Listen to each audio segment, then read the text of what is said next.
Hello everybody, welcome to the way of solution. 14ই জানুয়ারির current affairs এবং GK প্রশ্ন উত্তরের আজকের ক্লাসে যে জিকে প্রশ্ন উত্তর এবং কারেন্ট অ্যাফেয়ার্সগুলো আলোচনা করব সেগুলো অবশ্যই শেষ পর্যন্ত তোমরা দেখবে। আর প্রতিদিনের ফ্রি লাইভ ক্লাস দেখতে হলে চ্যানেলটিকে কিন্তু সাবস্ক্রাইব করে রাখতে ভুলবে না যারা নতুন যুক্ত হচ্ছ। আমরা প্রতিনিয়ত লাইভ জিকে ক্লাস করাচ্ছি আমাদের বিভিন্ন চ্যানেলে। আর আমাদের TWS একাডেমি যে অ্যাপ আছে সেটা ডাউনলোড করতে পারো তোমরা। এখানে ভর্তি হয়ে আমাদের কাছ থেকে সেরা চাকরি প্রিপারেশন নিতে পারবে। WEP KP, WEPSC, SSC exam, WBSSC, WE TET, rail, NM, GNM সহ বিভিন্ন এক্সামের জন্য আমরা এখানে প্রিপারেশন দিয়ে থাকি। তো যারা প্রথমবার ক্লাসটিকে দেখছো অবশ্যই তুমি তোমার বন্ধুদেরও জানাতে পারো আমাদের অ্যাপ সম্পর্কে, আমাদের TWS একাডেমি সম্পর্কে। এখানে ভর্তি হয়ে তোমরা বেস্ট চাকরির প্রিপারেশন নিতে পারবে বাড়ি বসে অনলাইনে। Let's start. আমরা আজকের কারেন্ট অ্যাফেয়ার্স শুরু করছি। প্রথম কারেন্ট অ্যাফেয়ার্স, 2025 সালে ভারতের মোট নবায়নযোগ্য শক্তি বা রিনিউয়েবল এনার্জি উৎপাদন ক্ষমতা কত গিগাওয়াটে পৌঁছেছে? 2025 সাল, এই সালটা ডিয়ার স্টুডেন্টস নবায়নযোগ্য শক্তি উৎপাদনে ভারতের ক্ষেত্রে একটা খুব উল্লেখযোগ্য বছর ছিল। এই বছরে ভারত রিনিউয়েবল এনার্জি উৎপাদনে ডিয়ার স্টুডেন্টস 266.78 গিগাওয়াটে পৌঁছেছে, অর্থাৎ 266.78 গিগাওয়াট ক্ষমতা উৎপাদনে পৌঁছেছে। India marks record breaking year in clean energy 2025। Union minister Prahlad Joshi recently বলেছেন যে ভারত সম্প্রতিকালে রেকর্ড সৃষ্টি করেছে 2025 সালে ক্লিন এনার্জি উৎপাদনে। India registers 22.6% rise in renewable energy capacity to 266.78 gigawatt in 2025 with addition of 49.12 gigawatt. তো সম্প্রতি ভারত 2025 সালে নবায়নযোগ্য শক্তি উৎপাদন বা রিনিউয়েবল এনার্জি উৎপাদনের ক্ষেত্রে আমরা যদি দেখি ক্ষমতা বৃদ্ধি করেছে, আর 22.6% ক্ষমতা তারা বৃদ্ধি করেছে এবং 266.78 গিগাওয়াট ক্যাপাসিটিতে তারা পৌঁছেছে। এবং আমরা যদি দেখি তার সাথে সংযোজন হয়েছে কত, 49.12 গিগাওয়াট আরও কিন্তু সংযোজিত হয়েছে। সোলার ক্যাপাসিটি রিচ আমরা যদি দেখি এই বছরে সেটা হচ্ছে 135.81 গিগাওয়াট, এবং উইন্ড এনার্জি বা যেটা আমাদের বায়ু শক্তির ক্ষমতা সেটা তোমার হচ্ছে পৌঁছেছে অ্যাট 54.51 গিগাওয়াট। তো 54.151 গিগাওয়াটে কিন্তু পৌঁছেছে আমাদের বায়ু শক্তি উৎপাদন ক্ষমতা। ওকে, সো এটা হচ্ছে রিসেন্টলি আমাদের ভারতের একটা, যদি আমরা দেখি 2025 সালটা, তাহলে রিনিউয়েবল এনার্জি উৎপাদনের ক্ষেত্রে অবিস্মরণীয় একটা সাল ছিল এবং ভারত এখানে কিন্তু প্রচুর তোমার হচ্ছে শক্তি উৎপাদনে এগিয়ে গেছে। চলো আমরা পরের প্রশ্নটা দেখি। পরের কারেন্ট অ্যাফেয়ার্স যেটা হচ্ছে, সম্প্রতি ভারত কোন পশ্চিম এশীয় দেশের সাথে কম্প্রিহেন্সিভ ইকোনমিক পার্টনারশিপ এগ্রিমেন্ট বা কেপা চুক্তি স্বাক্ষর করেছে? CEPA, কেপা আমি এটাকে বলছি সংক্ষেপে, comprehensive economic partnership agreement.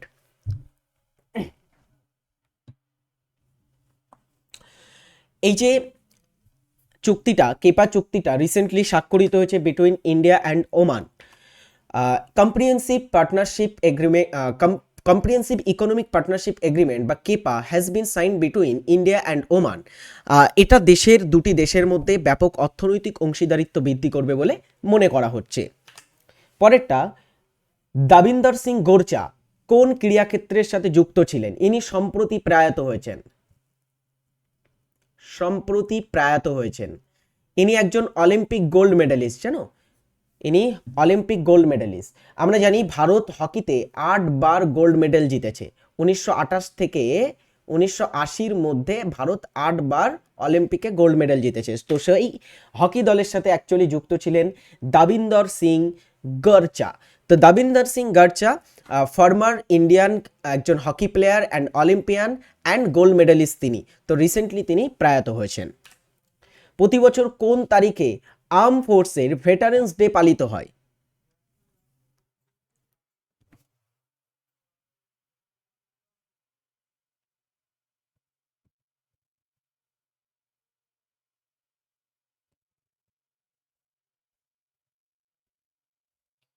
Arm force veterans day, veterans মানে হচ্ছে প্রবীণ।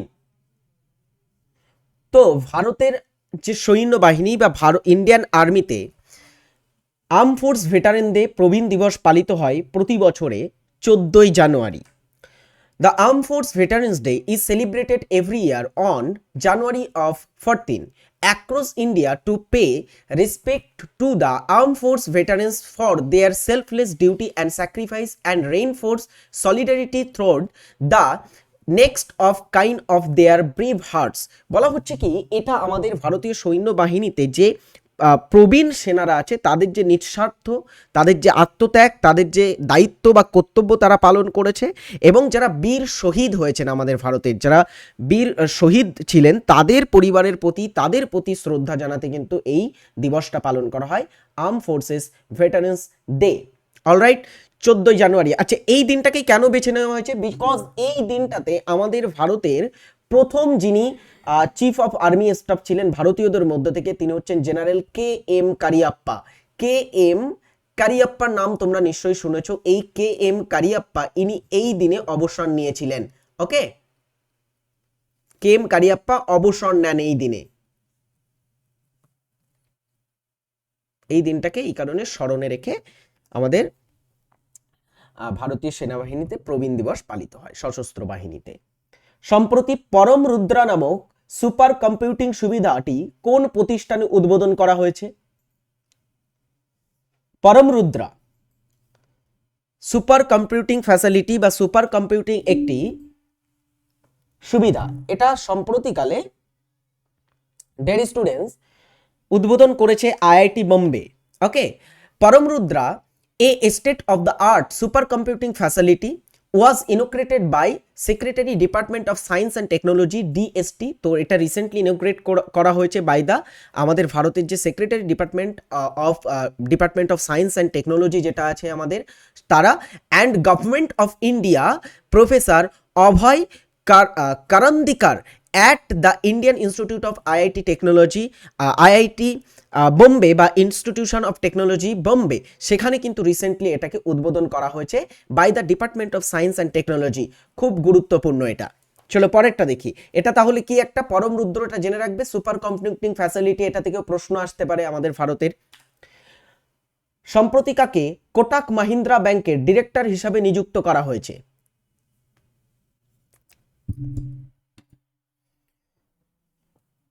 কোটাক মাহিন্দ্রা ব্যাংকের ডিরেক্টর হিসাবে কে নিযুক্ত হয়েছেন সম্প্রতিকালে? Anup Kumar Saha. Okay, Kotak Mahindra bank appointed Anup Kumar Saha as whole time director. সর্বকালের বা হোল টাইম ডিরেক্টর হিসাবে তাকে কিন্তু রিসেন্টলি আমরা দেখব নিযুক্ত করা হয়েছে কোটাক মাহিন্দ্রা ব্যাংকের। মেঘালয় হাইকোর্টের নতুন প্রধান বিচারপতি হিসাবে কে শপথ গ্রহণ করেছেন? বিচারপতি এস বৈদ্যনাথ, বিচারপতি রেবতী মোহতি, বিচারপতি সঞ্জীব খান্না, বিচারপতি এন কটিশ্বর সিং। রাইট অ্যান্সার হচ্ছে বিচারপতি রেবতী মোহিতি। ইনি স্টুডেন্টস রিসেন্টলি মেঘালয় হাইকোর্টের চিফ জাস্টিস হিসাবে শপথ নিয়েছেন বা প্রধান বিচারপতি হিসাবে শপথ নিয়েছেন। আমরা যদি দেখি, ইনি ডিয়ার স্টুডেন্টস মেঘালয় হাইকোর্টের কিন্তু প্রথম মহিলা চিফ জাস্টিস মেঘালয় রাজ্যের। তো মেঘালয়ের প্রথম মহিলা চিফ জাস্টিস কে নিযুক্ত হয়েছেন রিসেন্টলি? রেবতী মোহতি দারে। ওকে, তিনি রিসেন্টলি শপথ নিয়েছেন। 2026 সালের স্প্যানিশ সুপার কাপ ফাইনালে কোন দল বিজয়ী হয়েছে? স্প্যানিশ সুপার কাপ ফাইনালে রিসেন্টলি কোন দল বিজয়ী হয়েছে?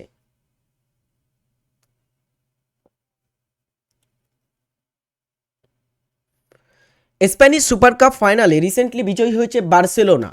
Okay, Barcelona have taken their second Spanish Cup title in a row in Jeddah, Saudi Arabia after a 3-2 win over Real Madrid in the final। তো রিয়াল মাদ্রিদ এবং বার্সেলোনার মধ্যে final খেলা হয়েছে, যেখানে বার্সেলোনা রিয়াল মাদ্রিদকে 3-2 গোলে কিন্তু হারিয়েছে।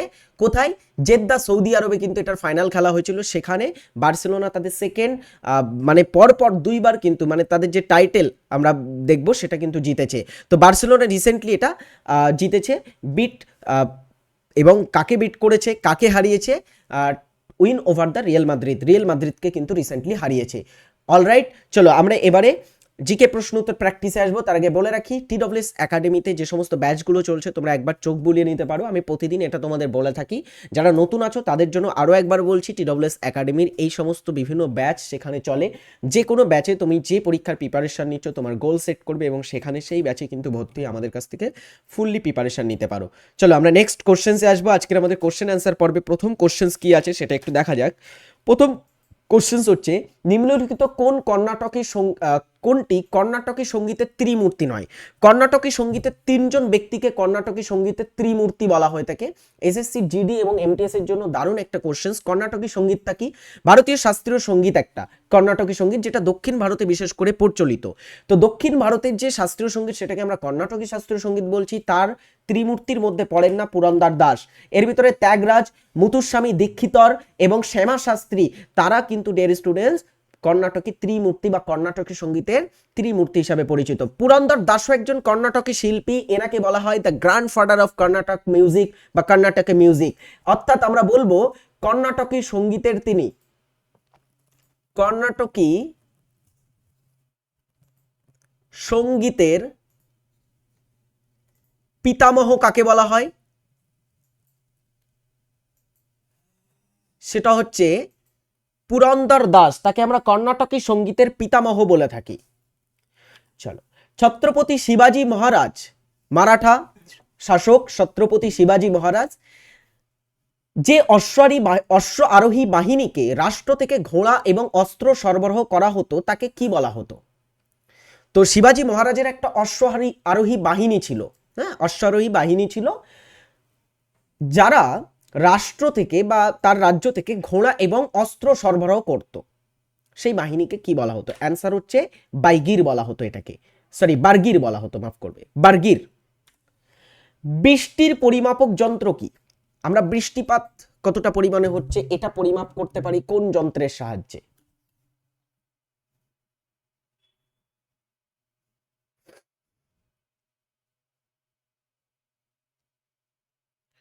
বৃষ্টিপাত পরিমাপের যন্ত্রের নাম কি?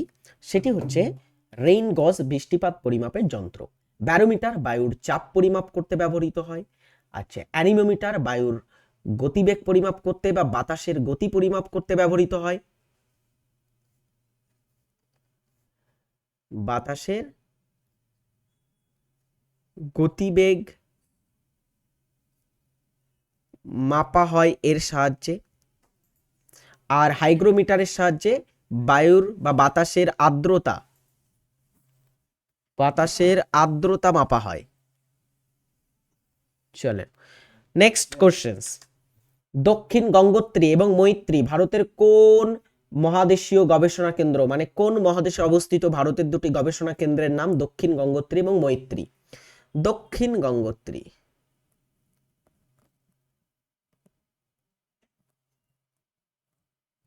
চলো, দক্ষিণ গঙ্গোত্রী আন্টার্কটিকায় অবস্থিত আছে, মৈত্রীও আন্টার্কটিকায়। দক্ষিণ গঙ্গোত্রী আন্টার্কটিকায় অবস্থিত আছে বলা ভুল, ছিল একটা সময়, মানে এটা একটা সময় গবেষণা কেন্দ্র ছিল আমাদের ভারতের, এবং এটা হচ্ছে প্রথম গবেষণা কেন্দ্র আন্টার্কটিকায় স্থাপিত হওয়া। আর এখান থেকে আমাদের একটা খুবই প্রশ্ন দেয়, সেটা হচ্ছে আন্টার্কটিকায় বা এখানে ভারতের স্থায়ী গবেষণা কেন্দ্রের নাম কি? তো একটু জেনে রাখবে, ভারতের স্থায়ী গবেষণা কেন্দ্রের নাম এখানে অবস্থিত, স্থায়ী গবেষণা কেন্দ্রের নাম কি? দুটো স্থায়ী গবেষণা কেন্দ্র আমরা এখানে পাবো, অর্থাৎ এখনো সেগুলো কিন্তু চলছে। একটা হচ্ছে মৈত্রী এবং আরেকটা হচ্ছে ভারতী। এই দুটি হচ্ছে স্থায়ী গবেষণা কেন্দ্র। আর দক্ষিণ গঙ্গোত্রী স্থায়ী নয়, এটা প্রথম গবেষণা কেন্দ্র, এটা ছিল একটা সময়, এখন আর কিন্তু নেই। পরেরটা, আন্তর্জাতিক মহাকাশ শৈবাল স্পেস অ্যালগি কোনটি?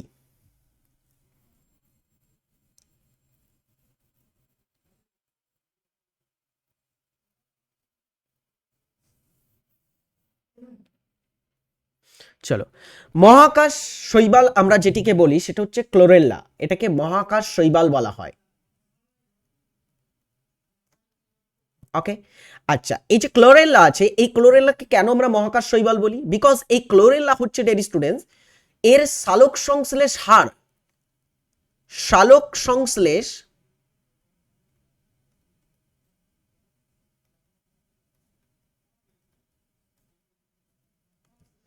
সর্বোচ্চ।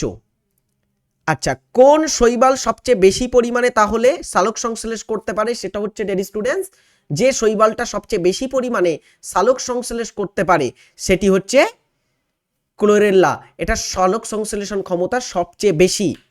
চলো পরেরটা, পৃথিবীর প্রথম কম্পিউটার প্রোগ্রামার কাকে বলা হয়?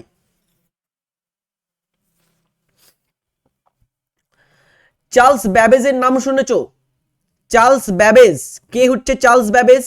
কম্পিউটারের জনক, কম্পিউটারের অ্যানালিটিক ইঞ্জিন কে আবিষ্কার করেন বা উদ্ভাবন করেন?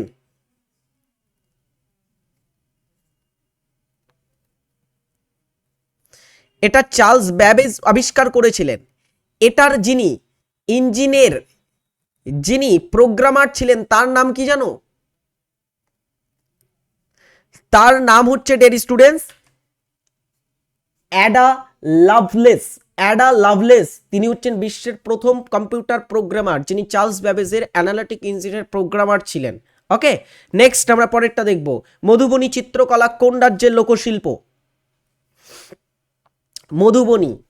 মধুবনী আমরা নেপাল অঞ্চলে দেখতে পাবো, নেপালের মিথিলা অঞ্চলে দেখতে পাবো। আচ্ছা, এছাড়া আমরা দেখতে পাবো বিহার রাজ্যে। তো এখানে বিহার এবং নেপালের মিথিলা অঞ্চলের একটা লোকশিল্প বা চিত্রকলা হচ্ছে মধুবনী চিত্রকলা।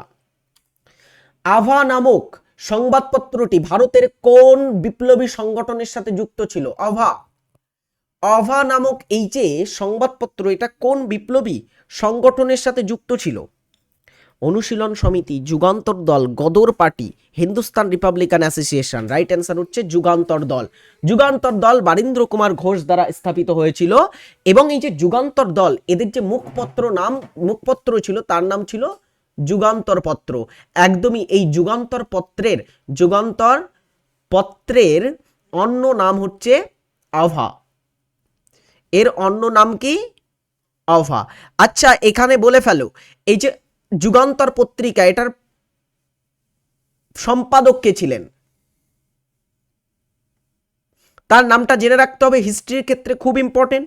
যুগান্তর পত্রিকা সম্পাদনা করেছিলেন ভূপেন্দ্রনাথ দত্ত। ভূপেন্দ্রনাথ দত্ত, বুঝেছো? চলো নেক্সট কোশ্চেন্স দেখি। ডিএনএ সংশ্লেষণ, নিউক্লিক অ্যাসিড এবং লোহিত রক্তকণিকা গঠনে কোন ভিটামিন সাহায্য করে? কোন ভিটামিনের সাহায্যে ডিএনএ সংশ্লেষণ, নিউক্লিক অ্যাসিড এবং লোহিত রক্তকণিকা গঠনে সাহায্য করে থাকে? ভিটামিন B6, B3, B9 এবং B1।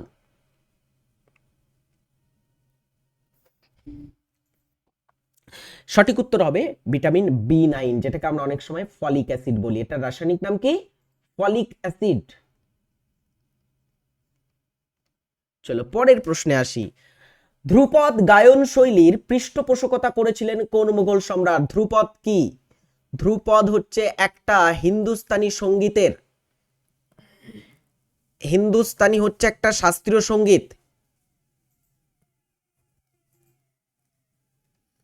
হিন্দুস্তানি সঙ্গীতের অনেকগুলো ভাগ আছে, তার মধ্যে একটা ভাগ এবং সবচেয়ে জনপ্রিয় ভাগ হচ্ছে ধ্রুপদ। এই ধ্রুপদের পৃষ্ঠপোষকতা করেছিলেন মুঘল সম্রাট আকবর, কারণ তার রাজ দরবারে ছিল তানসেন। তানসেন কে? এই তানসেন, তানসেন হচ্ছে ডিয়ার স্টুডেন্টস তার প্রকৃত নাম রামতনু পান্ডে। তিনি রামতনু পান্ডে, তার হাত ধরেই কিন্তু আমরা দেখবো আকবরের রাজসভায় ধ্রুপদ শৈলীটা এন্টার করে এবং ধ্রুপদ শৈলীটা সেখান থেকে বিকশিত হয়। সো ধ্রুপদ গায়ন শৈলীর পৃষ্ঠপোষকতা আমরা দেখব আকবর এবং তানসেন, উভয়ই উত্তর হতে পারে। তানসেন অবশ্য মুঘল সম্রাট ছিল না, এখানে বলা হয়েছে কোন মুঘল সম্রাট, সেটা হচ্ছে আকবরের রাজসভায় তানসেন এটা কিন্তু এই শৈলীটার পৃষ্ঠপোষকতা করেছিলেন। নেক্সট হচ্ছে একটা হোমওয়ার্ক, পৃথিবীর বয়স নির্ণয়ে কোন মৌলটির আইসোটোপের ব্যবহার করা হয়? একটু কঠিন আছে কোশ্চেন্সটা, তবুও তোমরা কমেন্ট বক্সে এটার উত্তর কিন্তু জানাতে ভুলবে না। সকলে এটার উত্তর কিন্তু কমেন্ট বক্সে জানিয়ে যাবে। চলো আমরা নেক্সট কোশ্চেন্স দেখি। 100 মিটার হার্ডেল রেসে পুরুষদের বাধার সংখ্যা কতগুলি? হার্ডেল রেস মানে বুঝতে পারছো, যেখানে এরকম বাধা থাকে, হ্যাঁ, এরকম অলিম্পিক কিংবা বিশ্ব অ্যাথলেটিক্স চ্যাম্পিয়নশিপ, সেখানে 100 মিটার কিংবা 200 মিটারের মেবি হয় না, এটা 110 মিটারের বেশি হয়, সরি এটা 110 মিটার হার্ডেল রেস।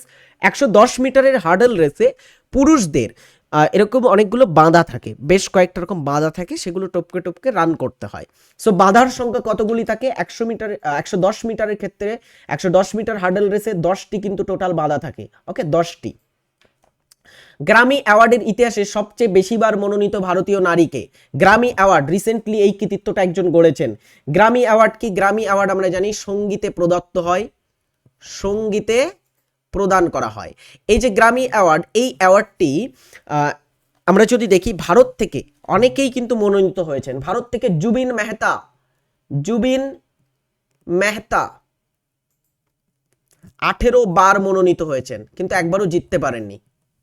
18 বার মনোনীত হয় জুবিন মেহতা গ্র্যামি অ্যাওয়ার্ডের জন্য।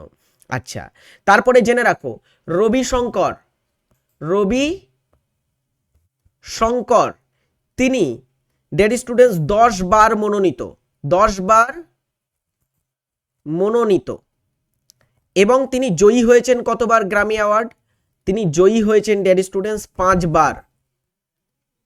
ওকে, 5 বার তিনি মনোনীত হয়েছিলেন। প্রথম মনোনীত হয়েছিলেন রবিশঙ্কর 1967, কিন্তু তিনি প্রথমবারটা জিততে পারেননি, পরবর্তীতে 1968-এ গিয়ে তিনি জেতেন, আর রবিশঙ্কর হয়ে যান গ্র্যামি অ্যাওয়ার্ডের প্রথম প্রাপক, প্রথম প্রাপক। আচ্ছা, তারই কন্যা হচ্ছে অনুষ্কা শঙ্কর, তিনি ডেড স্টুডেন্টস ভারতের একজন সেতার বাদক, সেতার বাদক। এই সেতার বাদক অনুষ্কা শঙ্কর তিনি ডেড স্টুডেন্টস সব থেকে বেশিবার মহিলাদের মধ্য থেকে গ্র্যামি অ্যাওয়ার্ডে মনোনীত হয়েছেন। চলো আরেকটা তথ্য বলো, প্রথম মহিলা, প্রথম ভারতীয় মহিলা, সরি ভারতীয় মহিলা গ্র্যামি জয়ী কে? গ্র্যামি জয়ী হন কে বা গ্র্যামি পুরস্কার জিতেছিলেন কে? আমি যদি বলি তিনি হচ্ছেন তানভি শাহ, তানভি শাহ। তিনি জয় হো গান, এআর রহমানের যে জয় হো গান আছে, সেখানে এআর রহমান গানের তোমার হচ্ছে কম্পোজার ছিলেন, কবি গুলজার তিনি গানটা লিখেছিলেন, আর তানভি শাহ স্প্যানিশ লিরিক্স লিখেছিলেন এবং গেয়েছিলেন। সো তানভি শাহ, গুলজার এবং এআর রহমানকে 2010 সালে গ্র্যামি অ্যাওয়ার্ড দেওয়া হয়েছিল। সো সেখান থেকে আমরা যদি দেখি তানভি শাহ সেখানে একজন প্রাপক ছিলেন, আর Tanvi Shah she became the first Indian women to win a Grammy award. তো গ্র্যামি অ্যাওয়ার্ড তিনি প্রথম ভারতীয় মহিলা হিসেবে জেতেন। ওকে, আর সবচেয়ে বেশিবার মনোনীত হয়েছেন অনুষ্কা শঙ্কর। চলো, আর তার বাবা পণ্ডিত রবিশঙ্কর প্রথম জিতেছিলেন গ্র্যামি অ্যাওয়ার্ড। অনেক কিছু জেনে নিলাম আমরা। পরেরটা, মাধ্যমের তাপমাত্রা 1 ডিগ্রি সেলসিয়াস বাড়ালে ধ্বনির গতি কত বাড়বে? মানে শব্দের গতি কত বাড়বে? আমরা যদি দেখি শব্দের গতি, শব্দের গতি, শব্দের গতিটাকে যদি আমরা ক্লাসিফাই করি, হ্যাঁ, কঠিন মাধ্যম, তরল মাধ্যম, এবং আরেকটা হচ্ছে তোমার বায়ু মাধ্যম, এবং আরেকটা শূন্য মাধ্যম, তাহলে বেশি কোথায় হবে? মনে করো প্রথমটা হচ্ছে কঠিন মাধ্যম, কঠিন, কঠিন মাধ্যম, তরল মাধ্যম, এবং আরেকটা হচ্ছে বায়ু মাধ্যম, বায়ু। আচ্ছা, আরেকটা হচ্ছে শূন্য মাধ্যম। সো এর ভিতরে শব্দের গতি কোথায় বেশি হবে? অবশ্যই কঠিন মাধ্যমে শব্দের গতি বেশি হবে, তাই তো? তারপরে তরলে হবে, তারপরে বায়ুতে হবে, তারপরে শূন্য মাধ্যমে কিন্তু আমরা দেখব গতি একেবারে নেই। শূন্য মাধ্যমে শব্দের গতি নেই বললেই চলে, নেই, একদমই মোটেই নেই ধরতে গেলে। সো এখানে তরল, কঠিন এবং বায়ু মাধ্যম, এর ভিতরে কঠিন মাধ্যমে সবচেয়ে বেশি। এখন বলা হচ্ছে 1 ডিগ্রি সেলসিয়াস তাপমাত্রা বাড়ালে কোনো মাধ্যমে তাহলে শব্দের গতি কত বাড়বে? ওকে, ধরো আমি কঠিন মাধ্যমে, একটা কোনো কঠিন মাধ্যমে, ইস্পাত কিংবা কোনো একটা কঠিন মাধ্যমে 1 ডিগ্রি, মাধ্যম কিন্তু চেঞ্জ করলে হবে না, মাধ্যম সেম রাখতে হবে। একই মাধ্যম, সেম মাধ্যমে কিন্তু তাপমাত্রা যদি বাড়ানো হয় তাহলে 0.6 বা 0.61 মিটার পার সেকেন্ড স্কোয়ার কিন্তু শব্দের গতি বাড়বে। শব্দের গতি পরিমাপ করার একক হচ্ছে metre per second, metre per second. So 0.61 বা আমরা যদি দেখি 0.6ও বলা যেতে পারে, অনেকটা কাছাকাছি, এতটা কিন্তু বাড়বে। পরেরটা হচ্ছে ড্যাশ হলো প্রথম এক ধরনের পণ্য যার দাম বাড়লে চাহিদা বাড়ে। ড্যাশ হলো এমন এক ধরনের পণ্য যার দাম বাড়লে চাহিদা বাড়বে। কোনটির দাম বাড়লে চাহিদা বাড়বে?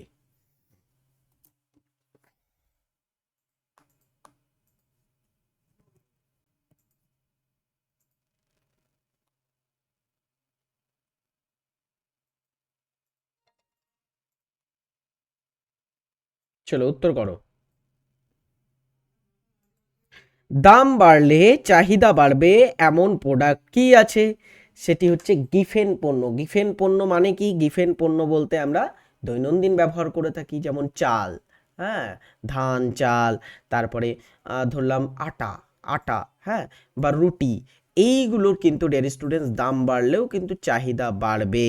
সো এইগুলো হচ্ছে গিফেন পণ্যর মধ্যে পড়ে থাকে। অলরাইট, চলো পরের কোশ্চেন্সে আমরা আসি।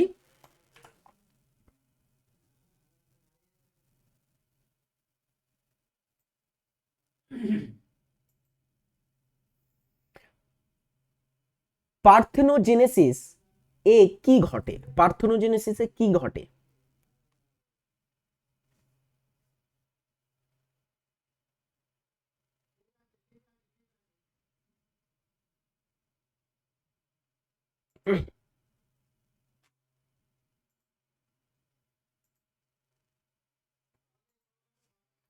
পার্থেনোজেনেসিসে ফার্টিলাইজেশন ছাড়া এমব্রায়ো গঠন হয়।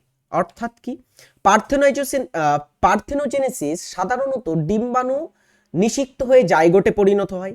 ওকে, কিন্তু জাইগোট বর্ধিত ও বিকশিত হয়ে নতুন উদ্ভিদের জন্ম দেয়। কখনো কখনো ডিম্বাণু নিঃশক্ত না হয়েই বর্ধিত বা বিকশিত হয়, হয়ে নতুন উদ্ভিদ জন্ম দিয়ে থাকে। এটাকে অনিষিক্ত ডিম্বাণুর এভাবে নতুন উদ্ভিদ জন্ম দেওয়ার প্রক্রিয়াকে পার্থেনোজেনেসিস বলা হয়।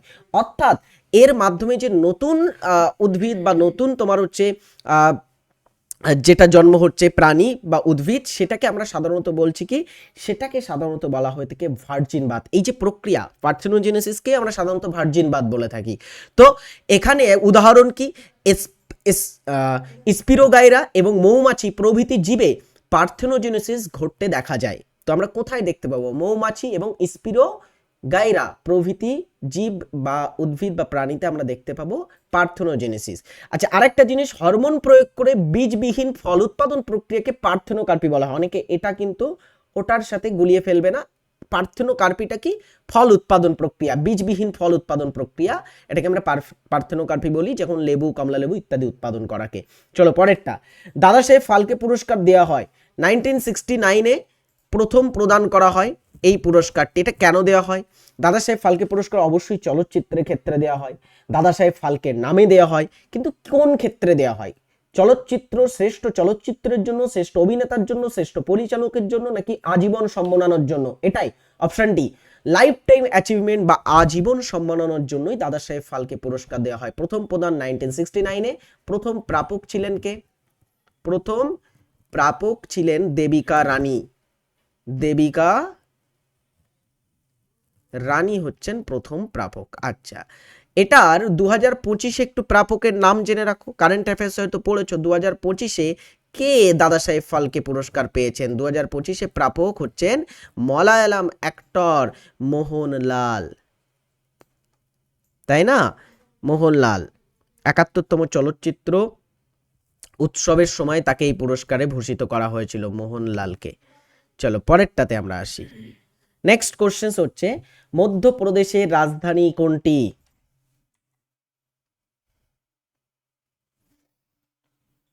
মধ্যপ্রদেশ রাজ্যের রাজধানী ভোপাল। ইঁদুর মারার বিষে কোন রাসায়নিক পদার্থটি থাকে?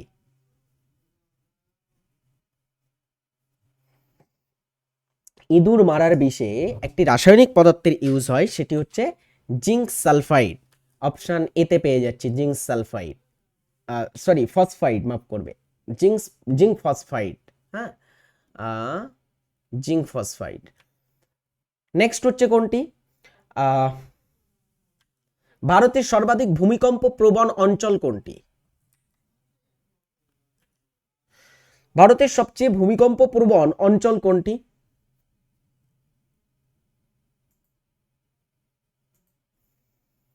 অবশ্যই হিমালয় অঞ্চল ভূমিকম্প প্রবণ। দেখো আনন্দবাজার.com-এর একটা প্রতিবেদন, সেখান থেকে ছবিটা নেওয়া হয়েছে। এখানে বলা হচ্ছে, দেখো ভারতের ভূমিকম্প প্রবণ অঞ্চল যদি দেখি, যেখানে রেড রেড অঞ্চল কিংবা একদমই ডার্ক রেড অঞ্চল আছে, হ্যাঁ, সেই অঞ্চলটা কিন্তু খুব ভূমিকম্প প্রবণ অঞ্চল।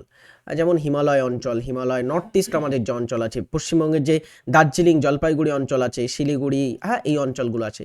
কলকাতাও কিন্তু একটু কিন্তু ভূমিকম্প প্রবণ জোন 4 এর মধ্যে পড়ে, মানে যথেষ্ট ভূমিকম্প প্রবণ কিন্তু আমাদের কলকাতা। ওকে, আচ্ছা ভূমিকম্প প্রবণ জোন কম হচ্ছে আমাদের মধ্য ভারত। মধ্য ভারতে অতটা ভূমিকম্প প্রবণ অঞ্চল নয়, কিন্তু উত্তর ভারত এবং পূর্ব ভারত, উত্তর পূর্ব ভারত ভূমিকম্প প্রবণ অঞ্চলের মধ্যে পড়ে। কোয়ান্টাম থিওরি অফ রেডিয়েশন কে আবিষ্কার করেন?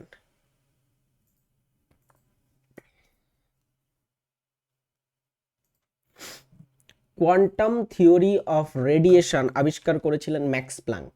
চলো আজকের ক্লাসটা এখানে শেষ। যারা ক্লাসটি শেষ পর্যন্ত দেখলে কেমন লাগলো কমেন্ট করে জানাবে। ফ্রি লাইভ ক্লাস দেখতে হলে এই রুটিনটাকে ফলো করতে পারো, যেখানে আমাদের 3টে চ্যানেলে বিভিন্ন সময় ক্লাস প্রোভাইড করা হয়।